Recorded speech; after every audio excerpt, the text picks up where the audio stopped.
Mersal media நேயர்களுக்கு அன்பு வணக்கங்கள். நான் உங்கள் தமிழ் பிரியன். விஜய் அவர்கள் ஆட்சி அமைத்து 2 மாதங்கள் ஓடிவிட்டன. அ வெளியில் விசாரிச்சு நான் வெளிய விசாரிச்சு பார்க்குற பட்சத்தில, ஒரு மிக்ஸ்ட் ஃபீலிங் தான் மக்களிடம் இருக்குன்னு நான் சொல்லுவேன். சிலர் இப்படி சொல்றாங்க, சிலர் அப்படி சொல்றாங்க. இத பத்தி நமது மூத்த பத்திரிகையாளர் ஐயா ஞானி அவர்கள் நம்மிடம் இணைந்திருக்கிறார். அவர் அவரின் பார்வை, அவரோட சிந்தனைகள் எப்படி இருக்குன்றத பார்ப்போம். வணக்கம் சார். வணக்கம் தமிழ் பிரியன். வணக்கம். எப்படி மெர்சல் இருக்கீங்க? மீடியா நேயர்களுக்கும் என் அன்பான வணக்கம். எப்படி சார் இருக்கீங்க? நல்லா இருக்கேன். நீங்க எப்படி இருக்கீங்க? நல்லா இருக்கேன் சார். சார் விஜய் ஆட்சி அமைத்து 2 மாதங்கள் ஆகிவிட்டன. 2வது நீங்க வந்து உங்களுக்கு அந்த டைம் ஃப்ரேம் எல்லாம் குடுக்கக்கூடாது. எடுத்தோனே ஃபர்ஸ்ட் இருந்த அவரு சர்வ பலம் படைத்த முதல்வர் என்று சொன்னீங்க போன இன்டர்வியூல. இப்போ அவரோட ஆட்சி எப்படி இருக்கு சார்? உங்களோட பார்வையில்? என்னுடைய பார்வையில் இந்த ஆட்சி மிக அதிர்ச்சிகரமா இருக்கு. எதிர்க்கட்சிகள் எல்லாம் அடங்கி ஒடுங்கி விட்டன.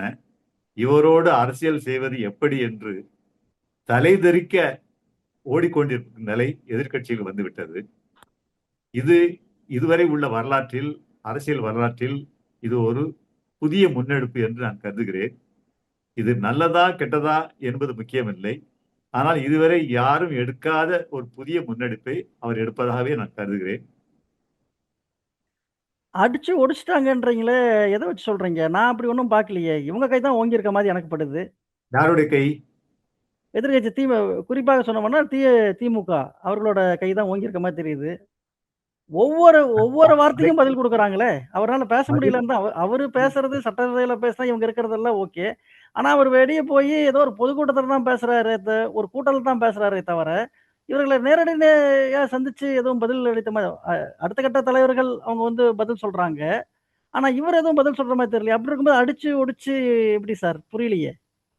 நான் ஏற்கனவே சொல்லியிருக்கிறேன், தொடர்ந்து சொல்லி வருகிறேன். என்னவென்றால், ஒருவருக்கு பதில் சொல்ல 9 பேர் இருக்கும் பட்சத்தில், அந்த ஒருவர் பதில் சொல்ல வேண்டிய அவசியம் இல்லை. அவர்ட்ட தானே நம்ம பதில் எதிர்பார்க்கிறோம். தேவையில்லை. மக்கள் அதை விரும்பவில்லை. மக்கள் நீ மக்கள் பேசாதே விரும்பவில்லைன்னு என்று நீங்க சொல்ல சொல்கிறார். வேண்டாம். அவருக்கு அவருக்கு அவரின் இயலாமையா? இல்ல அவர் வேண்டான்னு தவிர்க்கிறாரா? அதற்கு ஒரு உதாரணத்தோடு ஆரம்பிக்கிறேன். முன்பு முன்பு மாண்புமிகு முதலமைச்சர் எம்ஜிஆர் ஐயா அவர்கள் இருக்கும் பொழுது, அவர் பேச வருவார். ஜனங்கள் அவரை பேச விடமாட்டார்கள். ஐயா நீங்கள் பேச வேண்டாம். நன்றி, வணக்கம் என்று மட்டும் கூறுங்கள். உங்கள் முகத்தை பார்த்துவிட்டு போகிறோம். அவர்களுக்கு அதுதான் தேவையா இருந்தது. அவரும் அந்த அளவுதான் பேசுவார். முதலில். பின்பு காலகட்டங்களில் நாட்களாக ஆக பொதுக்கூட்டங்களில் அவராவே தன்னெழுச்சியாக மக்களுக்கு தேவையான விஷயங்கள், பிடிக்கிற விஷயங்கள் பேசுவார். எதிர்க்கட்சிகளுடைய குற்றம் குறைகளுக்கும் பதில் சொல்வார். இது காலம் அவருக்கு வகுத்து கொடுத்த ஒரு வழி. அதை இவர் பின்பற்றுகிறார். சார், இப்போ காலம் மாறி போச்சே சார். இப்ப இப்போ நமக்கு வந்து ஒரு தகவல் தொழில்நுட்பத்தோட உச்சத்துல இருக்கோம்ன்னு சொல்றோம். அப்படி இருக்கும்போது நான் வந்து இப்ப அவன் தேவைக்கா தான் ரீல்ஸா போட்டு தள்ளுறாங்க. தொட்டதுக்கெல்லாம் ரீல்ஸ் போடுறாங்க. மினிஸ்டர் வந்து ஸ்கூல்ல போய் கிளாஸ் ரூம்ல கூட ரீல்ஸ் எடுத்து போடும்போது ஏன் இவரு பேசக்கூடாது? மக்கள் ரீல்ஸ் எடுத்து போடுவதை ரசிக்க ஆரம்பித்து விட்டார்கள். இதே இவரும் ஒரு ரீல்ஸ்ல ரீல்ஸுக்காகத்தான் வரலாமே! இவரும் ஒரு ரீல்ஸ்ல வரலாமே! இவர் ஏன் வர வேண்டும்? இவருக்காக பிறர் வரும் பொழுது பாருங்க, உங்க வேலையை ஒருத்தர் செய்ய தயாரா இருக்கும் பொழுது, நீங்க அதை செய்ய வேண்டிய அவசியம் இல்லை. உங்கள் அரசு உங்களுடைய அலுவலகத்தை உங்கள் ஊழியர்களோ, உங்களுக்கு வேண்டியவர்களோ நல்லபடியாக சிறப்பாக நடத்தும் பொழுது, நீங்கள் நடத்த வேண்டிய அவசியம் இல்லை. அந்த அலுவலகத்துக்கு வர வேண்டிய அவசியம் இல்லை. இதெல்லாம் நம் வாழ்க்கையில் பார்க்கக்கூடியது தானே! சரி சார், ஓகே. அப்போ உங்க பார்வையில வந்து ஆட்சிய பத்தி சொல்லுங்களேன். சரி, இப்ப அவரு வந்து எதிர்க்கட்சிய பேச விடாம பண்றாரு, அடிச்சு துவைச்சுட்டாருன்னு சொல்றீங்க. ஆட்சி எப்படி இருக்கு சார்? ஆட்சியும் எப்படி இருக்கிறது என்றால், இவரை எப்படி குறை சொல்வது என்றே தெரியவில்லை. எப்படி இவர்கிட்ட அணுகுவது என்றே புரியவில்லை. இவர் செய்கிற ஆட்சி மக்களுக்கு நல்லதா இருக்கிறதா, கெட்டதா இருக்கிறதா என்பதை மக்களே இப்போது குழம்பிக் கொண்டிருக்கிறார்கள். மக்களே குழம்பிட்டு இருக்காங்களா? மக்களே குழம்பிக் கொண்டிருக்கிறார்கள். ஏனென்றால், ஒரு காலையில் பார்க்கும்பொழுது நல்லாட்சி மாரி தெரிகிறது. மதியம் பார்க்கும்பொழுது நல்லாட்சி இல்லையோ என்று தெரிகிறது. மீண்டும் மாலையில், ஆஹா! இது சிறந்த ஆட்சி என்று தெரிகிறது. 3 விதமான சுவைகளை 3 வேளைகளில் அவர் கொடுக்கிறார். அவர் பேச வேண்டிய அவசியம் இல்லை. செயல்கள் நடந்து கொண்டிருக்கிறது. சரி சார். பேச வேண்டிய அவசியம் இல்லை. ஓகே. ஆனால் ஆட்சிய பத்தி பேசும்போது, இப்போ பரந்தூர் விமான நிலையத்த இந்த கேன்சல் பண்ணிட்டாங்க. அது நமக்கு ஒரு பெரிய இழப்பு தானே சார்? யாரு யார் கேன்சல் பண்ணி விட்டார்கள்? அங்க பரந்தூர் விமான நிலையம் வந்து அந்த இடத்துல வராது. நாங்க வேற இடம் பார்க்குறோம். இப்ப பரந்தூர் வந்து ஒரு பாதிக்கு பாதி எத நிலையத்தை நிலத்தை வந்து நம்ம வாங்கிட்ட பிறகு ஆரம்பிக்கிறதுக்கு இன்னும் 2 வருஷம் ஆகும். முடிக்கிறதுக்கு இன்னும் ஒரு 5 வருஷம் ஆகும். இவங்க திருப்பியும் புதுசா ஒரு இடத்த போய் கண்டுபிடிச்சு, அதில இருக்கிற சட்ட சிக்கல்லாம் தீர்த்து, திருப்பியும் அத செட்டப் பண்றதுக்கு இன்னும் 10 வருஷத்துக்கு மேல போயிருங்களே சார்! ஆகட்டுமே, அப்படியே ஓடி விடட்டுமே. ஒரு 10 வருஷம் ஓடிவிட்டால் நல்லது தானே. நம்ம 30 வருஷம் பின்னாடி போயிருவோன்றாங்களே! பரந்தூர் விமான நிலையம் வராட்டி நம்ம 30 வருஷம் பின்னோக்கி போய்விடுவோம்ன்னு சொல்றாங்களே! பரந்தூர் விமான பிசினஸ் நிலையம் வந்துவிட்டால் பரந்தூர் விமான நிலையம் வந்துவிட்டால் நாம் 30 வருஷம் முந்தி போய்விடுவோமா? ஆமா சார். உண்மையாலுமே வந்து இப்ப பார்த்தீங்கன்னா, கம்பேரிட்டிவ்லி மத்த ஏர்போர்ட்ட விட சென்னை ஏர்போர்ட்டுக்கு உங்களுக்கு ஃப்ரைட் அப்புறம் வந்து அ அந்த சென்னை ஏர்போர்ட் வழியா வந்துட்டு போறவங்க எல்லாம் கணிசமா குறைஞ்சிருச்சு. ஏன்னா, இது ரொம்ப சின்ன ஏர்போர்ட்டு நெறைய வசதிகள் இல்ல. அப்படின்னு சொல்ல ஆரம்பிச்சுட்டாங்க. அப்படி இருக்கும்போது அது நமக்கு அது ஒரு பின்னடைவு தானே சார். பரந்தூர் விமான நிலையம் வர வேண்டியது நல்ல விஷயம்தான். அதற்கு இவர் யாரும் முட்டுக்கட்டை போடவில்லையே. இவங்க தாவேகா தான அதை அ முட்டுக்கட்டை போடவில்லை. இல்ல சார் பரந்தூர்ல எனக்கு விமான நிலையம் வேண்டாம் அப்படின்றது தான் இவங்களோட ஸ்டாண்டா இருந்துச்சு. இப்பவும் அதிலேயே தான் நிக்கிறாங்க. வேண்டாம் என்பது தாவேகாவின் நிலை இல்லை. ம். ஆனால் வேண்டும் என்பது காலம் தாழ்த்தி செயல்படுவது. அந்த சர்ச்சைக்குள் போகாமல் ஒரு 5 வருடம் ஓடட்டும் என்று எதிர்பார்க்கிறாங்க. இதுல தவறு இருக்கிறது. சரி சார். இப்போ அ அவரு கரூர்ல பேசும்போது கூட சொன்னாரு, திமுக வந்து தீய சக்தி, அதிமுக வந்து தீர்ந்து போன சக்தி அப்படின்னு சொல்றாரு. அப்படி இருக்கும்போது ஏன் அதிமுகல இருந்து வரவங்களெல்லாம் இவர் ஏத்துக்கணும்? என்ன காரணமா இருக்கும்? அவங்கலாம் தீர்ந்து தீர்ந்து போன கட்சி போன வேண்டாம் அப்படின்னு சொல்லிறலாம்ல. ஓகே. தீர்ந்து போன சக்தி என்றால் ஒரு சட்டியில் பொருள் இருக்கிறது. அந்த பொருள் எல்லாம் காலியாகி விட்டது என்று அர்த்தம். தீர்ந்து போனது. அதுதான் சொல்லுவாங்க கடையில விற்று தீர்ந்து விட்டது என்றால், அங்கு விற்பதற்கு ஒன்றும் இல்லை என்று அர்த்தம். அதனால் அதிமுக அவர் தீர்ந்து போன கட்சி என்று சொல்கிறார். அங்கு இருப்பவர்கள் எல்லாம் வந்து விட்டார்கள். வந்து கொண்டிருக்கிறார்கள். இல்ல வருவார்கள். இல்ல இது ஏன் தீர்ந்து அவங்கள போன கட்சி. சார் இப்ப நெறைய இவங்க வந்து மாற்றம்னு சொன்னவங்க, புதுசா லீடர்ஸ உருவாக்கட்டும். ஏன் போய் அங்கருந்து வரவங்களெல்லாம் இவங்க வந்து எ சேர்த்துக்கிறாங்க. 2வது அங்க இருந்தவங்க எல்லாமே இவர பொறுத்தளவுக்கு ஊழல் செய்தவர்கள் தானே! அதனால தானே இவரு மாற்றம்னு வராரு. அப்ப ஏன் அவங்கள நம்போ கதவ திறந்து வச்சு கூப்பிடணும்? அவர் மந்த கதவை மந்தயா வராங்களே! திறக்கவே இல்லை. கதவை திறக்கவே இல்லை. இவர்கள் போய் குழுமுகிறார்கள். அவர் யோசனை செய்து சிந்தித்து கதவை திறக்கிறார். திறந்து வைத்துக் கொள்ளவே இல்லை. 2வது ஊழல் ஓகே. செய்தவர்கள் என்று குற்றம் சுமத்தப்பட்டிருக்கிறார்கள். யாருமே ஊழல்வாதி என்று தீர்ப்பளிக்கப்பட்டு தண்டனை விதிக்கப்பட்டவர்கள் அல்ல. திமுக மேலேயும் திமுகவினுடைய கட்சிக்காரர்கள் மந்திரிகள் மேலேயும் பல ஊழல் புகார்கள் இருக்கின்றன. எல்லாமே புகார்கள் தான். எந்த புகாரும் நிரூபிக்கப்பட்டு தண்டிக்கப்படும் வரை அவர்கள் ஊழல்வாதிகள் என்று சொல்வது தவறு. ஒத்துக்கிறேன் சார். ஆனா இவரு தான் அவங்கலாம் ஊழல் செஞ்சாங்க. இப்ப கூட ஒரு இப்ப அப்படி பார்த்தீங்கன்னா, திமுக மேலயும் யாருமே எந்த ஊழலும் இதுவரைக்கும் அ வந்து நிரூபிக்கப்படவில்லை. அப்படி இருந்தும் இவர் சொல்றாரு, நான் அத தோண்டுனேன், இத தோண்டுனேன், இதுல இவ்வளோ ஆட்டைய போட்டாங்க, அதுல அவ்வளோ கொள்ளையடிச்சுட்டாங்கன்னு சொல்றாரே! அத நீங்க என்ன சொல்றீங்க? இதெல்லாம் சொல்லாவிட்டால் தவக என்று ஒன்று இருப்பதே யாருக்கும் தெரியாது. அரசியல் செய்வதற்கு இது போன்ற தடாலடி வேலைகள், அறிவிப்புகள், நடவடிக்கைகள் எல்லாம் எடுத்துதான் ஆக அப்ப வேண்டும். ஒரு இப்ப அரசின் தலைமை. உண்மையாக இல்லாவிட்டாலும் அப்படித்தான் சொல்லுவாங்கன்றீங்க. அப்படியா? அப்படி எடுத்துக்கலாமா? நிச்சயமாக. இது எல்லா அரசியல்வாதிகளும், எல்லா தலைவர்களும் ஆட்சிக்கு வந்தவுடன் முதலில் எடுப்பது எதிர்க்கட்சிகளை பற்றி அடக்குவது. எதிர்க்கட்சிகளுடைய விஷயங்களை தோண்டி எடுப்பது. இந்த தோண்டி எடுக்க போகிறேன் என்று மிரட்டுவது. இப்படி ம், கொஞ்ச காலம் ஓடும். 1 வருடங்கள் ஓடும். ம். அப்ப அப்ப முறையாக நல்லது எங்க வழக்கு பதிவு செய்யறதுக்கு டைம் செய்வது. இருக்கும் சார்? எல்லாம் இப்படியே தோண்டியே அதிகாரிகள் இதுலயே போயிட்டா, மக்களுக்கு நீங்க எங்க நல்லது செய்வீங்க? மக்களுக்கு இது போதும். மக்கள் பார்த்து என்ஜாய் பண்ணி கொண்டிருக்கிறார்கள், ரசிக்கிறார்கள். அப்ப புதுசா நீங்க எதுவும் செய்ய மாட்டீங்க. மாற்றம் புதுசா என்ன வேண்டும்? ஒரு கட்சியே இல்லாமல் ஆக்குவது ஒரு புதிய மாற்றம் இல்லையா? இதுவரைக்கும் யாரும் செய்ய அது முடியாத தப்பு. விஷயம். அவர் நான் வந்திருக்கேன். நான் நல்லது செய்யணும். மக்களுக்காக நான் நல்ல திட்டங்களை கொண்டு வரணும். மக்களின் வாழ்வாதாரத்தை உயர்த்தணும்ன்றது தான் கொள்கையாக இருக்க வேண்டும் இல்லைங்களா? இன்னொரு கட்சிய அழிச்சு என்ன பிரயோஜனம்? நீங்க அத விட்டா இன்னும் 3வது கட்சி ஒண்ணு வரப்போகுது. இருங்க. 3வது கட்சி, 4வது கட்சி எல்லாம் இனி வரவே வராது. ஏனென்றால் அப்படி சொல்ல முடியாது எல் சார். இல்ல இன்னைக்கு எல்லா பாருங்க. கட்சி தான். இன்னைக்கு வந்து கொஞ்சம் பொறுங்கள். நான் பொள்ளாச்சியில சொல்வதை கொஞ்சம் கவனிங்கள். சொல்லுங்க. எல்லா கட்சியுமே அழிக்கப்பட்டு, ஒடுக்கப்பட்டு ஒரே கட்சி ஒரு எதிர்க்கட்சி, ஒரு எதிர்க்கட்சி, ஒரு ஆளும் கட்சி. இப்படித்தான் இருக்க வேண்டும் கட்சிகள். இங்க தமிழ்நாட்டை பொறுத்தவரை 94 கட்சிகள் இருக்கின்றன. இந்த 94 கட்சிகளுக்கும் இடம் ஒதுக்கீடு செய்வதே பெரிய பிரச்சனையா இருக்கிறது. அதனால் எல்லாரையுமே தன்னிடம் அழைத்து வந்துவிட்டு எல்லாரையுமே இல்லாமல் செய்வது இது ஒரு பெரிய ராஜதந்திரம். அதை அவர் செய்து கொண்டிருக்கிறார். இல்ல எல்லாமே செஞ்சுட்டு மொனோபோலி எல்லாம் இது பண்ணா அரசியலுக்கு அது நல்லது இல்ல சார். இன்னைக்கு வந்து பாத்தீங்கன்னா பொள்ளாச்சியில யாருடைய வந்து அரசியலுக்கு நல்லதில்லை? யாருடைய இல்ல சார். அரசியலுக்கு இருங்க, இருங்க. நல்லதில்லை? பொள்ளாச்சியில வந்து இன்னைக்கு வி தி லீடர்ஸ் ஆர்கனைசேஷன் பிரகாரம் யாரு அண்ணாமலை வந்து மிகப்பெரிய முதலாவது மாநாடு பண்ணிட்டு இருக்காரு. அவர் வந்து அவர் ஒரு கட்சியா வரலாம். திமுக கண்டிப்பா இவங்களுக்கு ஒரு டஃப் ஃபைட் குடுத்துட்டு தான் இருக்க போகுது. நம்ம வந்து பாமகவையும் நம்ம விட்டுற முடியாது.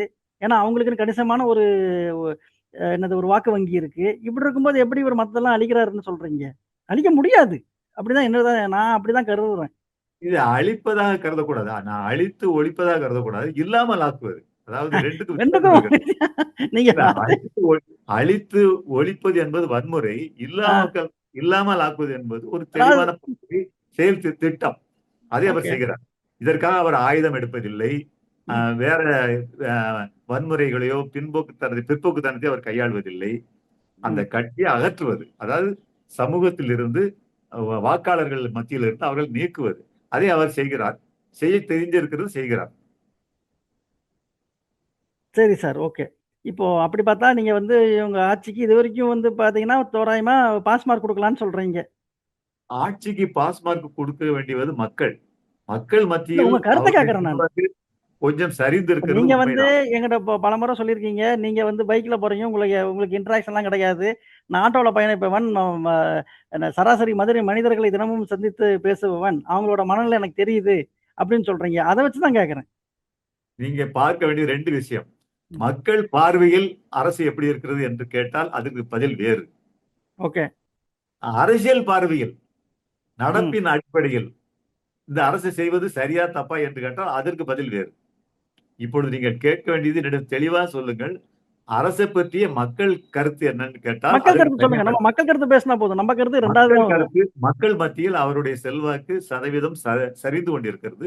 சரிந்து இருக்கிறது. என்ன காரணம் மக்கள் சார் அதுக்கு? மத்தியில் சரிந்து இருக்கிறது. அதை சரி கட்டத்தான் அவர் முயற்சி செய்கிறார். அவர் அதிமுக வந்து பிரதிநிதிகளை தனக்குள் எடுத்துக்கொண்டதன் மீது மக்கள் மத்தியில் நல்ல அபிப்பிராயம் இல்லை. அதை மக்கள் ஓ! ரசிக்கவில்லை. அது ஒவ்வொரு அது அது ஒரே ஒரு வாக்காளரும் காரணம் இவருக்கு தானா ஓட்டு சார்? போட்ட வாக்காளர்கள் சார் ம். சொல்லுங்க, சொல்லுங்க, ஒவ்வொரு சொல்லுங்க. வாக்காளரும் ஓட்டு போட்டவர்கள் இதை பத்தி யோசிக்கிறார்கள். இப்படி செய்வது அவர்கள் விருப்பமில்லை. அவர்கள் ஏற்றுக்கொள்ளவில்லை. அதே சமயம் விஜய் அவர்களை வெறுக்கவில்லை. இப்ப ஏற்றுக்கொள்ளவில்லை என்ற நிலைக்கு வந்தவர்கள் நாளைக்கு வெறுக்கக்கூடிய நிலைக்கு வருவார்களா மாட்டார்களா என்பதை காலம் சொல்லும். ஓகே. அதாவது அந்த ஒரே ஒரு ஃபேக்டர்னால தான் இவர் மேல ஒரு அதிருப்தி இருக்குன்றீங்களா? இல்ல பெரிய வேற ஏதாவது அதிருப்தி மக்கள் மத்தியில பெரிய அளவில் இல்ல 10% அளவுக்கு அதிருப்தி மேலோங்கி விட்டது. இவருக்காக ஆதரிச்ச குழந்தைகள் மத்தியிலே இப்பொழுது அந்த ஆதரவு நிலை குறைந்திருக்கிறது. குழந்தைகளுக்கு என்ன சார் தெரியும்? யார் எங்க இருந்து வரான்னு குழந்தைகளுக்கு குழந்தைகளுக்கு எப்படி தெரியும்? ஒன்றுதான் தெரியும். விஜய் மாமா அ படம் வர வேண்டும், பார்க்க வேண்டும், ரசிக்க வேண்டும். ஆமா. விஜய் அதான் மாமா ஆட்சிக்கு வர வேண்டும், முதல்வரா வர வேண்டும். அதற்காக அதை தானே பத்தி இவர் ஜனநாயகன் கொஞ்சம் படம் வருது. அதான் ரிலீஸ் பண்ண ஜனநாயகன் படம் போறாங்க. இவர் எதிர்க்கட்சியா இருக்கும்பொழுது வந்தால்தான் அந்த படம் பார்க்கிறதுக்கும், ரசிக்கிறதுக்கும் மகிழ்ச்சியா இருக்கும். அவர் ஆளுங்கட்சியா இருந்து கொண்டே அவர் திட்டுற ஆளுங்கட்சி யாரை பத்தி இருக்கும்? இப்பொழுது அவர் அந்த வசனம் வைத்திருப்பார். ஆட்சியாளர்களை ஒழித்தே தீருவேன். லஞ்சம் வாங்கியவர்களை அடித்தே தீருவேன். கொலைகாரர்களை ஒழிப்பேன் என்று இப்ப அந்த வசனம் இருந்தால் அது யாரை குறிக்கும்? இப்பொழுது அந்த படம் வந்தால். அவர் எதிர்க்கட்சியா இருக்கும்போது அவர் ஒருவேள மக்கள் முன்னாடி வசனத்த பேசுவதற்கு மகிழ்ச்சியா வசனத்தெல்லாம் இருக்கும். வசனத்தெல்லாம் மாத்திருவாங்களோ ரிலீஸ்க்கு முன்னாடி? அப்படியானால் சென்சாருக்கு அது போக முடியாது. ஸ்கிரிப்ட மாத்தி இருந்தால் சென்சாருக்கு போய் சென்சார் சர்டிபிகேட் வர முடியாது. வந்தபின் மாற்ற முடியாது. சரி எந்த சார். நிலைக்கு இருந்ததோ சென்சார் போர்டு என்ன நிலையில் அதுக்கு அனுமதி வழங்கியதோ அந்த காட்சிகள் அது இருக்கத்தானே வேணும். அப்படித்தானே இருக்கும். ஆமா. கண்டிப்பா, கண்டிப்பா. இல்ல அதை நீங்க மாத்த சொன்னனால எனக்கு திடீர்னு இப்படி ஒரு தோணுச்சு. கண்டிப்பா அவர் வந்து அரசியல் ஊழல் நடக்குது, அப்படி நடக்குது, இப்படி நடக்குதுன்னு சொன்னா, இப்ப அவரைய பத்தியே சொல்லிக்கிற மாரில்ல இருக்கும். அதனால கேட்டேன். இப்படித்தான் மாறும். ஓகே. பிரச்சாரங்கள் திமுகவை பற்றி ஊழல் ஊழல் என்று சொன்னது இப்போது மக்கள் மத்தியில் அவ்வளவு பிரபலமா இல்லை. ம். ஆட்சிக்கு வரக்கூடியவர்கள் எல்லாம் எதிர்க்கட்சியில ஊழல் என்பார்கள். நீ என்ன வேலை செய்தாய் அதை செய் என்று மக்கள் சொல்கிறார்கள். அவர் தான் செஞ்சுட்டு இவர் இருக்காரே. அதை காலைல நோக்கி 9 போக மணிக்கு வேண்டும் போவார் என்று நினைக்கிறேன். 9 மணிக்கு காலைல ஆஃபீஸ் வராரு. சாயந்தரம் 5 மணி வரைக்கும் இருக்காரு. ஸோ எல்லாத்துக்கும் ஒரு பயம் வருது. நானும் 10 மணிக்குள்ள ஆஃபீஸ் போயிரணும்னு நெறைய பேர் வர மாரி தானே செக்ரட்டரி எல்லாம் பேசிக்கிறாங்க சார். சார் ஊழலை ஒழிக்க முடியாது என்பது எனது தெள்ளத் தெளிந்த அனுபவ உண்மை. சார் ஒரு நிமிஷம். நான் இதுல ஊழல் இல்ல, என்பது இல்ல. நீங்க லஞ்சம்னு சொன்னனால சொல்றேன். அவர் கரூர்ல என்ன பேசியிருக்காரு? லஞ்சத்த ஃபுல்லா ஒழிச்சுட்டேன் நானு. நீங்க யாரும் லஞ்சம் குடுக்காதீங்க. நான் ஃபுல்லா ஒழிச்சுட்டேன்னுல்ல சொல்றாரு. சார் ஒழிக்க முடியாது சார். ஏன் ஒழிச்சேன்னு நான் சொல்றாருன்னா, முதலமைச்சர் அது ஒரு சொல்லியிருக்காரு அரசியல் சார். முழக்கம். லஞ்சம் இல்லைன்னு முதலமைச்சர் கூறியிருக்கிறார். இதெல்லாம் அரசியல் பேச்சு. அரசியல் பேச்சிற்கெல்லாம் அர்த்தம் காண்பிக்க முடியாது, காண்பிக்க கூடாது. ஓகே. ஒன்று முடித்தேன் என்றால் முடியவில்லை என்று அர்த்தம். செய்தேன் என்றால் செய்யவில்லை என்று அர்த்தம். இது அரசியலுடைய தாரக மந்திரம். ஊழலை ஓகே. ஒழிக்க முடியாது. ஊழலை பயப்படுத்தலாம். ஊழல் செய்தால் தொலைத்து கட்டி விடுவேன் என்று சொன்னால் ஓரளவுக்கு பயம் இருக்கும், அச்சம் இருக்கும். ஆனால் ஊழலை ஒழிக்க முடியாது.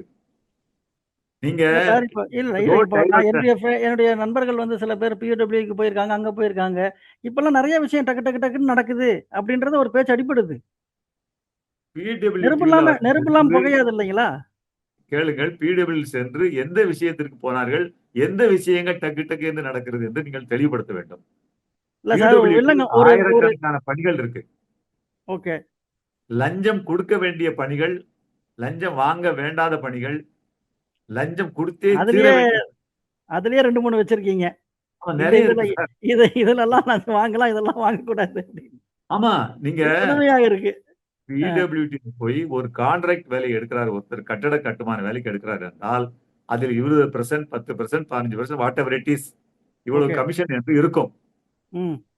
அது இல்லை என்று இவர் சொல்கிறார். வாங்குபவர்கள் பார்ட்டி ஃபண்டே இல்லன்ட்டாரே இவரு. இல்ல, வாங்குபவர்கள் மந்திரிக்கு கொடுக்காமல் இருப்பார்கள். இல்லை. ஆனா அவர்களுக்குள் வைத்துக் கொள்வார்கள். இருக்கு. அது இருக்கத்தான் செய்யுது. சார், லஞ்சத்தை ஒழிப்பது என்பது அது அது இல்லாமலே கொடுப்பதும் வாங்குவதும் இல்லாமலே ஆக்குவது. இவருடைய மந்திரிகள் நேர்மையானவர்கள். 100க்கு 90% பேர் நேர்மையானவர்கள். ம். எளிய பகுதியிலிருந்து வந்தவர்கள். அவர்களுக்கு ம். லஞ்சம் வாங்கக்கூடாது என்ற அச்சம், பயம் தலைவர் மூலம் ஊட்டப்பட்டிருக்கிறது. அது மாதிரி செய்வார்கள். ஓகே. ஆனால் அதிகாரிகள் அப்படி செய்வார்களா? அதிகாரிகள் அந்த வாங்கிக் கொண்ட லஞ்சத்தை நான் இவ்வளவு வாங்கிக் கொண்டேன் என்று சொல்வார்களா? வாங்காமல் வேலை நடந்ததா சொல்வார்களா? லஞ்சம் கொடுப்பவரும் வாங்குபவரும் ரகசியமா இருக்கும் பொழுது அது லஞ்சம் எப்படி வெளியே தெரியும்? இப்படியே வரும். வெளியே வரும். இல்ல அப்படி பார்த்தீங்கன்னா, திமுக ஆட்சியிலயும் வந்து இவங்க நெறைய பேர் ஊழல் செஞ்சாங்கன்னு, இப்போ கேஸ் எல்லாம் போறதா சொல்றாங்களே! அப்ப அந்த லஞ்சம் கொடுத்தவங்க மேலயும் அந்த கேஸ் போடுவாங்களா? எந்த கேஸ் போட்டாலும் சரி, திமுக மீது எப்பேற்பட்ட கேஸ் போட்டாலும் சரி, திமுகவை பிடிக்க முடியாது. திமுக கிட்ட நெருங்க முடியாது. ஒரு 90 நாள் சார்ஜ் போட்டு போடாமல் அவர்களை அலைக்கழிக்க முடியும். விசாரணை என்ற பெயரில் உள்ளே வைத்திருக்க முடியும். ஆனால் அதன் பின் அவர்கள் தோளை தட்டிக் கொண்டு வந்து விடுவார்கள். ஏனென்றால் சட்டபூர்வமான ஆதாரங்கள் எங்குமே இருக்காது. முன்பெல்லாம் ஒரு உதாரணம் சொல்கிறேன். ஒரு இடத்தில் அதிகாரிகள் வந்து 10,000 லஞ்சம் கேட்கிறார் இந்த வேலையை முடித்துக் கொடுப்பதற்கு. ஒரு குறைந்தபட்சம் ஒரு மின்சார வாரியம் என்று வைத்துக் கொள்கிறேன். ஒரு சரி. மின்சார வாரியத்தில் ஒரு இணைப்பு கொடுப்பதற்காக அந்த அதிகாரி என்கிட்ட 20,000 கேட்கிறார் என்று சொன்னவுடன், நாம் வந்து லஞ்ச ஒழிப்புத் துறைக்கு போன் செய்ய வேண்டும் அல்லது அவர்களை அணுக வேண்டும். அவர்கள் ஒரு க ரூபாய் நோட்டை தருவார்கள். அதில் ரசாயனம் தடவி தருவார்கள். அதை நாம் எடுத்துக்கொண்டு கொடுப்போம். அப்போது வந்து பிடிப்பார்கள். அது ம். ஆவணம். கரெக்ட். இப்பொழுது எனக்கு தனியாக ஒரு இணைப்பு வேண்டியது இருக்கிறது. அவசரம். என்னிடம் ம். அந்த அதிகாரி 10,000 கேட்கிறார் அல்லது 20,000 கேட்கிறார். நான் கொடுக்கிறேன். எனக்கும் ம். அவருக்கும் உள்ள புரிந்துணர்வு. நான் ம். கொடுப்பவன், அவர் வாங்குபவர். 2 ம். பேரும் கலந்து பேசி ம். எங்களுக்குள் ஒற்றுமை ஏற்படுத்திக் கொண்டு நாங்கள் ஒரு உறுதிமொழி ஏற்று அந்த பணத்தை கொடுக்கிறோம். இது லஞ்சம் எங்க வரும்? யார் பிடிப்பார்கள்? இதை எப்படி நிரூபிக்க முடியும்? நான் வந்து சொல்வேனா? நான் 20,000 கொடுத்து தான் இந்த இணைப்பை வாங்கினேன் என்று சொல்வேனா? சொல்ல மாட்டேன். ஏனென்றால் உங்களுக்கு எனக்கு அந்த அதிகாரியின் தயவு தேவைப்படும். இன்னைக்கு இல்லன்னா நாளைக்கு. எப்போதுமே, எப்போதுமே. எப்போதுமே அதிகாரிகள் அருகில் இருப்பவர்கள் நமக்கு அப்ப நம் அடுத்த அதிகாரிகளா கட்டத்துக்கு பார்த்து மாறுனா முன்னேறுவார்கள். தான் இந்த லஞ்சம் ஒழியுமா? எந்த ஆட்சி வந்தால் நான் என்னுடைய கருத்து என்னவென்றால், அவர் அவர் விரும்புவது சரி. ஏன்னா இதுல ஒரு பெரிய சூட்சமம் இருக்கிறது. இவர் லஞ்சம் வாங்க மாட்டார். ம். இவருக்கு அடுத்தவன் பணத்தை எடுத்து இவருக்கு பழக்கம் இல்லை. சார், கடந்த 7, 8 அவரு வருஷமாக கடின உழைப்பாளி. அது உழைப்பாளி வேற. கடந்த 7, 8 வருடமாக அவர் வாங்கக்கூடிய சம்பளத்தை முழுவதையும் கணக்கு காட்டி ம். ஜிஎஸ்டி முதல் இன்கம் டாக்ஸ் வரை சரியாக கட்டக்கூடிய இந்தியாவில் உள்ள முக்கியமான ஒரு 10, 20 பேரில் அவர் முதன்மையானவர். ம். இதுக்கு நான் உறுதியாக சொல்ல முடியும். அவர் ஊழலை பற்றி சிந்திக்க வேண்டிய அவசியம் இல்லை. ஆனால் அடுத்தவர்கள் அப்படி இருப்பார்களா? அவரை சேர்ந்தவர்கள் இருப்பார்களா? அது நம்ம பலவிதமான நெருக்கடிகள் பொறுத்திருந்து தான் பார்க்க வேண்டும். பொறுத்துதான் பார்க்க வேண்டும். ஆனால் அவர் என்ன சொல்கிறார்? நான் லஞ்சத்தை ஒழித்து விட்டேன். உண்மை. இல்ல அவரு என்ன சொல்றாரு, அவர் பக்கம் நெருங்காதீங்க. நானும் வாங்க மாட்டேன். என்ன சார்ந்தவங்களும் வாங்கக்கூடாது. அப்படி வாங்குனா உடனே அவங்க வந்து பதவி நீக்கம் செய்யப்படுவார்கள்ன்னு பதவி இருக்கும்போதே சொன்னாரு சார். ஆமா. அப்படியானால் அவர் யாரால் யார் எந்த அளவுக்கு அவரை கட்டுப்படுத்த முடியும் என்றால், அவர் அவரை சார்ந்தவர்கள். அவர் சொல்வது யாரை சார்ந்தவர்கள் சொல்கிறார்? அதிகாரத்தில் உள்ள மந்திரிகள். அவரை ம், ம், சார்ந்தவர்கள். ம். வேறு யார் வாங்க முடியும்? இவர்கள் வாங்க போறதே இல்லை. இன்னும் கேட்டால் 5 வருடத்துக்கு இவர்கள் தொடமாட்டார்கள். இவருடைய மந்திரி யாரும் இல்ல பொதுமக்களிடமிருந்தோ, இல்ல சார் நிர்வாகிகளிடமிருந்தோ ஒரு நிமிஷம். இந்த இடத்துல தான் எனக்கு ஞாபகம் வருது. இந்த ஆட்சி கவிழ்ப்புன்னு பேசுனாங்க இல்லைங்களா? ஆமா. ஆட்சி கவிழ்ப்புன்னு ஒரு மீன்ஸ் 4, 5 பேர அரெஸ்ட் பண்றாங்க. இதுக்கப்புறம் எனக்கு வந்து 35,00,00,000 பேரம் பேசுனாங்க. அப்படி இப்படின்னு எல்லாம் சொல்றாங்க. அப்படி பார்த்தா அவங்களும் தாவேகா எம்எல்ஏவ தானே அவங்க சரி கட்டியிருக்காரு. இஃப் அட் ஆல் அது உண்மையாக இருக்கிற பட்சத்தில் தெரியல. விசாரணைலாம் முடிஞ்சு அது ரொம்ப தூரம் இருக்கு. அத பத்தி நம்ம ரொம்ப பேச வேணாம். பட் அவங்க இவங்க சொல்றத பார்த்தா, அவங்க வந்து எங்கள அப்ரோச் பண்ணாங்க. இவங்களும் வந்து எ ஓகே சொன்ன மாதிரில படுது. தாவேகா இது எம்எல்ஏக்களே. இதெல்லாம் அரசியல்.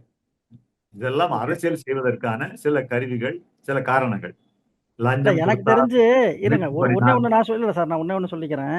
அதாவது எடப்பாடியார் ஆட்சி வரும்போது, இ இப்ப இருந்த திமுகவ விட அப்ப இருந்த திமுகவுக்கு பலம் அதிகம்.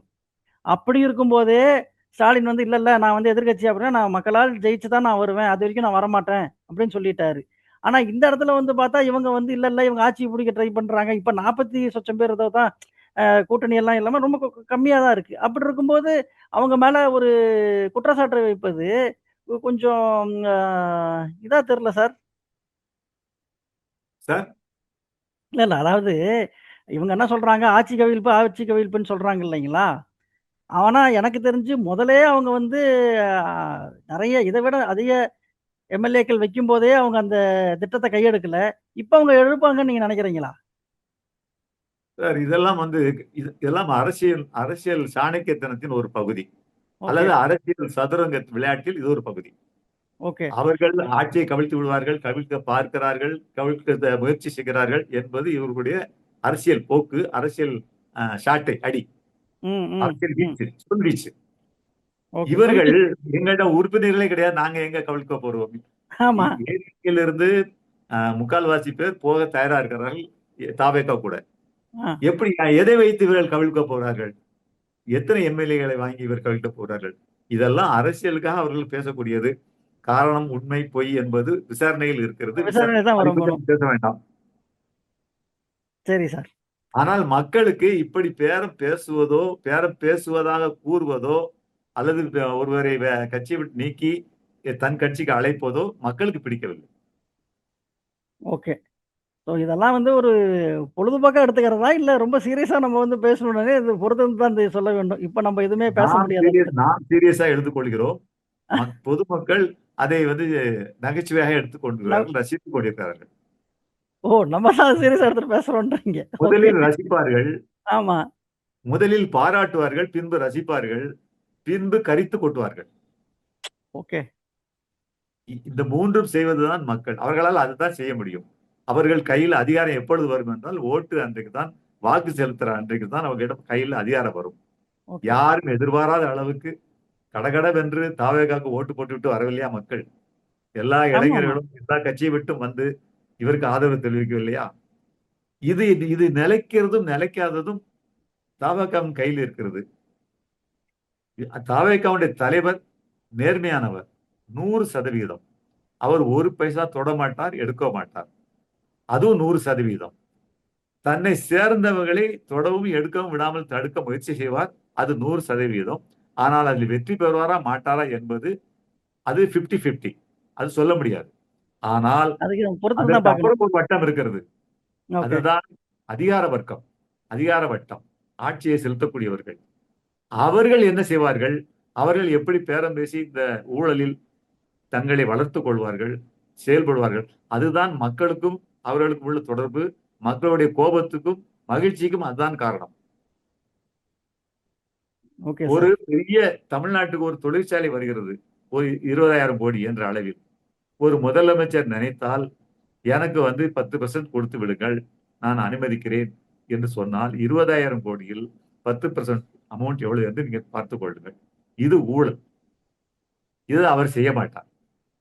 ஆனால் அதை திட்டமிட்டு வகுத்து மன்றத்திலே முதலமைச்சர் பார்வைக்கு இந்த அனுமதியை வழங்கலாம் என்று ஒருத்தர் ரெக்கமெண்ட் பண்ணுவார். அவர் அந்த இடத்தில் வாங்கக்கூடிய இடத்தில் இருப்பார் அல்லது வாங்காதவராகவும் இருப்பார். அங்குதான் ஊழல் வளருமா, ஊழல் இல்லாமல் போகுமா என்று பார்க்க வேண்டும். நன்றி சார், நன்றி. இந்த மாதிரி அதுபோல் ஒரு கீழ் மட்டத்திலையும் அதே மாதிரி அதிகாரிகள், அரசு கவுன்சிலர்கள், அடுத்த கட்டத்தில் உள்ள எம்எல்ஏக்கள், எம்பிக்கள், மந்திரிகள், இப்படிப்பட்டவர்கள் கீழ்மட்டத்தில் உள்ள அதிகாரிகள், மக்கள் தொடர்போடு இருக்கக்கூடியவர்கள், அதுக்கு அடுத்த அதிகாரிகள், அதுக்கு அடுத்த கட்டத்தில் இருப்பவர்கள், இவர்கள் என்ன செய்கிறார்கள் என்று பார்க்க வேண்டும். இவர்களுக்கும் முதலமைச்சருக்கும் சம்பந்தத்தை கொண்டு வந்து முதலமைச்சருடைய நேரடி உத்தரவு கடைசி இது கவுன்சிலர் வரைக்கும் செல்லுமா என்றால் செல்லாது. ஓகே. இல்ல அப்படின்னா அந்த கட்சி கட்டமைப்பு இன்னும் கொஞ்சம் உறுதிப்படுத்தணும். கட்டமைப்போடு இருந்த கட்சி திமுக. திமுக கவுன்சிலர்கள் மக்களிடம் நெருங்கி பழகும்போது ஏற்படுத்திய தொல்லைகள் தான் திமுக வீழ்ச்சிக்கு காரணமா இருந்தது. ஓகே. கவுன்சிலர்கள் என்பவர்கள் மக்களுக்கு சர்வீஸ் செய்வதற்காக தேர்ந்தெடுக்கப்பட்டு வரக்கூடியவர்கள். ஆனால் அவர்களில் பலர் மக்களிடம் இருந்து சன்மானங்களை எதிர்பார்த்து வாழக்கூடிய வேலை செய்யக்கூடியவர்களா மாறிவிட்டார்கள். அப்படி என்றால் அந்த கட்சிக்கு அது பாதிப்பு. அப்படிதான் அந்த கட்சி ரொம்ப பாதிப்படைச்சிருச்சுன்னு நினைக்கிறேன். அதனாலதான் அந்த கட்சி ரொம்ப பாதிப்புக்கு உள்ளாகிவிட்டது என்று கருதுகிறேன். ஒரு கவுன்சிலர் தவறு செய்கிறார் என்றால் அந்த பகுதியில் உள்ள கார்பரேஷன் ஜேஇ ஆகட்டும், மின்சார வாரிய ஜே ஆகட்டும், இப்படி பல பேர் அவர்களுக்கு ஒத்துழைப்பார்கள்.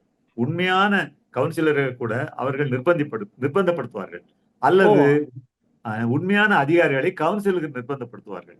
சோ அதிகாரம் உள்ளவர்களும் ஆட்சியை அமைத்து நடத்தி கொள்ளக்கூடியவர்களும் சேர்ந்து இணைந்து நல்லது செய்வதா லஞ்சம் வாங்குவதா என்பதை தீர்மானிக்கக்கூடிய இடத்திலே கீழ்மட்டத்தில் உள்ளவர்கள் இருக்கிறார்கள்.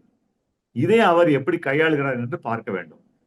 அவருக்கு இந்த மெஜாரிட்டியை கொண்டு வருவதற்கு பிரியான அதன் அடிப்படையிலான போட்டி அதுக்கான அவகாசமே எடுக்கக்கூடிய 6 மாசம் அவருக்கு வேண்டியிருக்கும். எனக்கு தெரிஞ்ச 6 மாசம் தேவையில்ல, எல்லாம் முடிஞ்சிருச்சு. இனிமேல் ஸ்டேபிளா தான் இருக்குன்னு நினைக்கிறேன். இதுக்கப்புறம் இவங்களை தொல்லை பண்ண வர மாதிரி யாரும் நாளைக்கு தொந்தரவு செய்வார்களோ என்று அவருக்கு ஒரு இல்ல சார். அதுதான் இப்போ சட்டசபையில எண்ணிக்கையே 6 பேர் பக்கம் 7 பேர் பக்கம் ரிசைன் பண்ண பிறகு உங்களுக்கு மொத்த எண்ணிக்கையே குறைஞ்சு போச்சே. சோ எப்படி இருந்தாலும் இவங்க 15 பேருடைய எண்ணிக்கையை குறைக்க வேண்டும் என்று நினைத்தார். ஆமா, அதை அவங்க வெற்றி பெற்றுருவாங்க. அதுல எனக்கு தெரிஞ்சு கொஞ்சம் இன்னொரு 5 ஆண்டுகள் அவர் வெற்றி பெற்றவராய் ஆமா. எனக்கு தெரிஞ்சு இந்த நம்ம மாநிலத்துல அந்த எலெக்ஷன் பை எலெக்ஷனை அறிவிக்காததும் இன்னும் கொஞ்சம் எதிர்பார்க்கறாங்கன்னு நினைச்சுதான் நினைக்கிறேன். அதனாலதான் இன்னும் அறிவிக்கலன்னு நினைக்கிறேன். சோ மொத்தமா எல்லாத்துக்கும் ராஜேந்திரம் இருக்கு. யாருமே அதை கவனிக்காமல் இருக்கிறார்கள். அவருடைய ராஜேந்திரம் இருக்கிறது. அவர் தேர்தல் ஆணையத்தை சொல்றேன். ஆமா, அவர் பேசாமலேயே எல்லா இலக்குகளையும் நோக்கி அவருடைய படைகள் போகிறது, அவருடைய செயல்கள் போகிறது, எல்லா கட்சிகளுக்குள்ளும் ஊடுருவுகிறது, அதற்கான முனைப்பு நடத்தப்படுகிறது, காட்டப்படுகிறது. இதெல்லாம் ஒரு பெரிய ராஜதந்திரம் இல்லையா? ராஜதந்திரமா இல்லை நீங்க நாளை இன்று இது ராஜதந்திரமா இல்லையா? சரி சார், நீங்க ராஜதந்திரம் ஒத்துக்கிறதுல எனக்கு ஒன்றும் தயக்கம் இல்லை. ஸோ இந்த மாதிரி ஒரு சூழ்நிலையில் தாவேகா ஆட்சி அமைத்து 2 மாதங்களாகி அதன் நிறைகுறைகளை எங்களுடன் பகிர்ந்தமைக்கு மிக்க நன்றி சார். மற்றொரு நிகழ்ச்சியில் சந்திப்போம். நன்றி, வணக்கம். மிக்க நன்றி.